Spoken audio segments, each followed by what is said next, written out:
Hey guys, welcome back to another episode of Throwing Down with the Browns.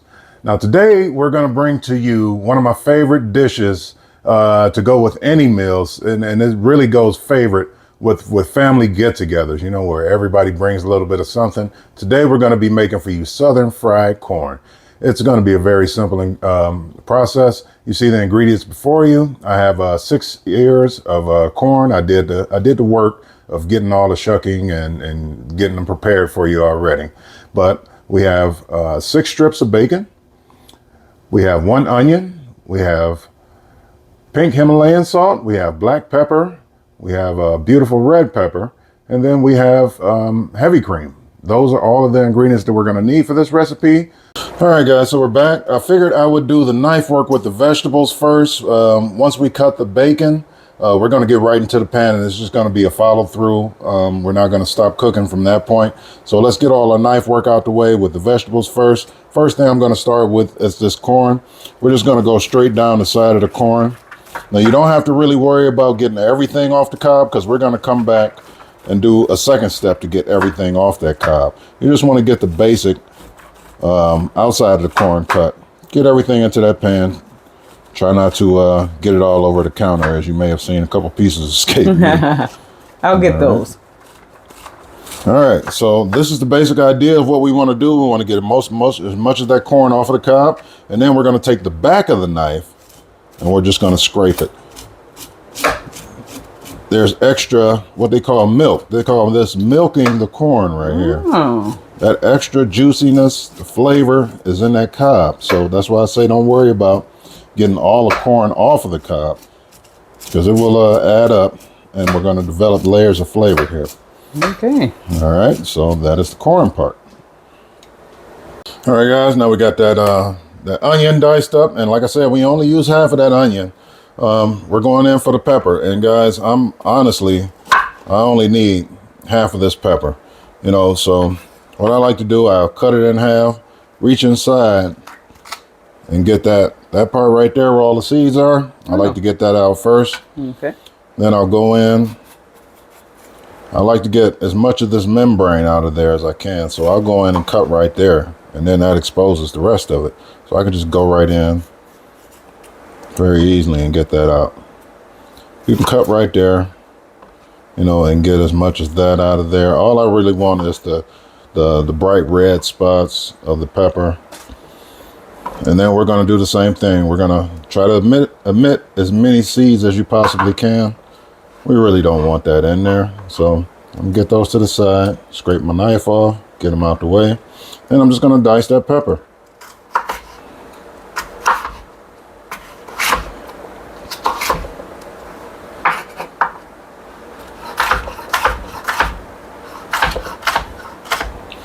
Keep the fingers tucked in. Nobody likes having their digits mauled up by a super sharp knife. No. All right, get that out the way. So that's basically what we want, just a kind of like a small dice. What we have here, you see the fine veggies, the corn, not yet. Oh, come on. Just all a little. right, so we got the corn, we got our onions, we got our peppers. Now we're gonna cut the bacon. What I like to do, for being in the business for so long, cooking, learning secrets, bacon is going to cut, because we're going to dice this bacon. It cuts a lot better the colder it is. So I put it in the freezer, maybe about 20 minutes or so before I get to cutting it. And what we're going to do, we're just going to cut this down the long way.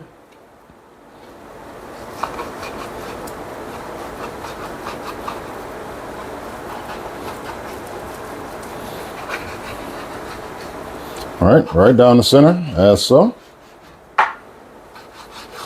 And then we're just going to turn it. And we're going to just cut it into small pieces. It's pretty much diced bacon. Okay.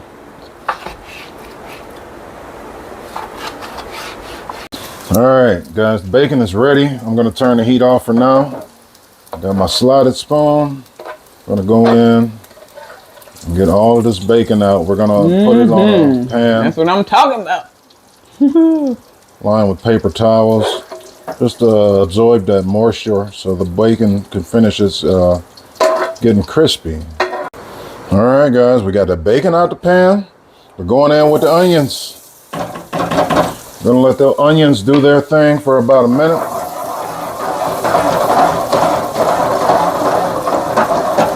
Get everything stirred around, incorporated. And take that wooden spoon. If you have any pieces of onions that are stuck together, just kind of break them up. And honestly, this really doesn't even have to be a whole minute. We're going in. Red peppers next.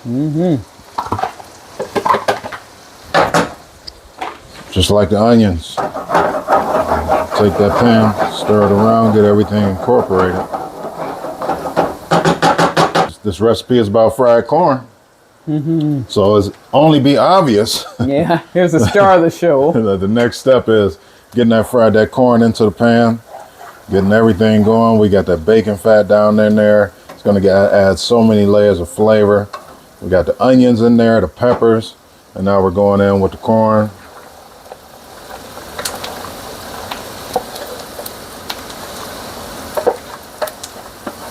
All right, we got that all in there.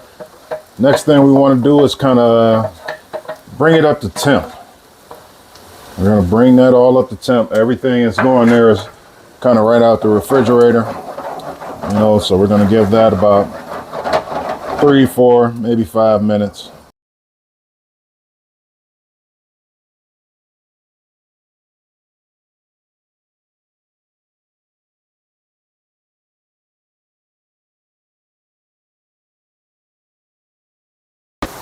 All right, guys, we got everything up to temp. I got bubbles in the middle of the pan. I got bubbles around the outside of the pan, which lets me know we are ready for the next step. We're going in with the heavy cream. Heavy cream is going to be another star of the show, along with that bacon fat and the beautiful vegetables we have in here. So I'm going to have 1 quart here. I'm probably going to go with about 2 cups to get this started off.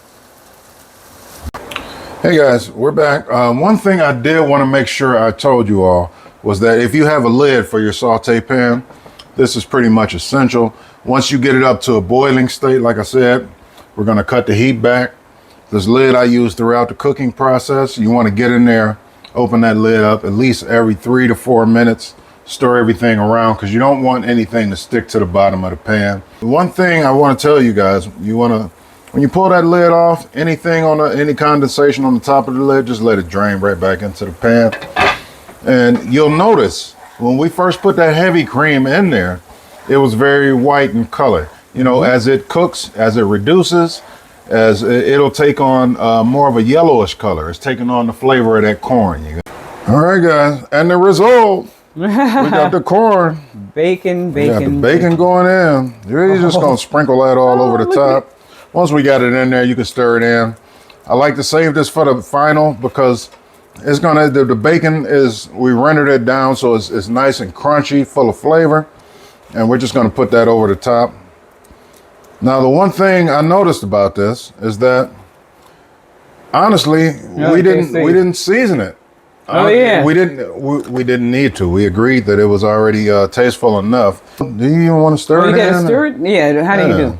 Normally, I would just stir it all in together. Yeah, so everybody get a little bacon. Crunch in every bite. Oh. Ideally, you will want to serve this soon as it's ready, guys, because all right, the bacon say no more. The bacon is going to start to absorb the heavy cream. All right. So you just want to get that thoroughly incorporated, and then we're ready to serve. Okay. And trust me, guys, you're going to love this recipe. Well, they can see the camera add that, isn't it? All right. You taste yours. Where's yours? That's mine. No, shoot. Oh, I thought we were that's sharing mine. The rest is yours. Oh, shoot, yeah.